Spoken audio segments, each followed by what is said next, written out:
ఇంకా ముఖ్యమంత్రి ఇంకొక సిగ్గుమాలిన మాట మాట్లాడుతున్నాడు నిన్న యూరియా ఉన్నది అందుబాటులో. ఒకవైపు ఏమో వాళ్ళ మంత్రులే యూరియా లేదు అని ఢిల్లీలో వాళ్ళ శాసనసభ్యులు వాళ్ళ పార్లమెంట్ సభ్యులు మాట్లాడతారు.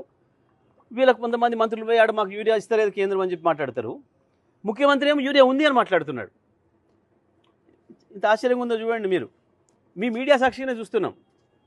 కొంతమంది మంత్రులేమో మాకు యూరియా కేంద్రం సహకరించలేదు అని ఇచ్చారు. ముఖ్యమంత్రి స్వయంగా యూరియా ఉంది లేకేం లేదు, కానీ సినిమా టాకీస్ లాగా లైన్ ఉంది. ముందట లైన్ ఆయనకు మొదటానికి వెనక ఆయనకి ఇచ్చినప్పుడు 8 గంటల తేడా వస్తుంది. మరి ఎందుకు ఇవ్వాలి? కొత్తగా వ్యవసాయం చేసినా రైతాంగం గత 10 ఏళ్ళలో ఎందుకు రాలే సినిమా టాకీస్ల లైన్లు? ఇవాళ ఎందుకు వస్తున్నాయి? కొంచెమన్నా సిగ్గనిపించదా మాట్లాడేటప్పుడు?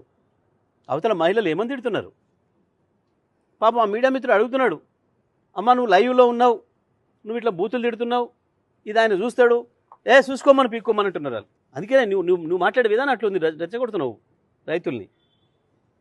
అందుబాటులో ఉన్నాక మేము తినదరక కూర్చుంటామా ఇడా అని అడుగుతున్నారు. యూరియా అందుబాటులో ఉంటే ఒక తల్లి ఎందుకు 3 పిల్లల్ని ఎత్తుకొని వచ్చి గాడ బహిరంగంగా చంటి పిల్లకు పాలు ఇచ్చుకుంటాం నిలబడాలి లైన్లో? సిగ్గుపడాలి నువ్వు అది చూసి. ఒకప్పుడు మంచినీళ్ళ లైన్లో కొట్టుకునేది 2014 ముందు. సూర్యాపేటలో ప్రతి సంవత్సరం పోలీస్ స్టేషన్లో కేసులు ఉండేది మహిళల మీద. దేనికి అని అంటే ఎండాకాలం వస్తే మీరు తెచ్చిన ట్యాంకర్ కొరకు కొట్టుకొని ఒక బిందె నీళ్ళు దొరుకుతాయో దొరకవో అని. ఇవాళ మళ్ళీ ఆ పరిస్థితి యూరియా కొరకు కూడా కొట్టుకోవాల్సిన పరిస్థితి వచ్చింది రైతాంగం. ఇది నీ పరిపాలన గొప్పతనం, ఇది మీ చక్కదనం.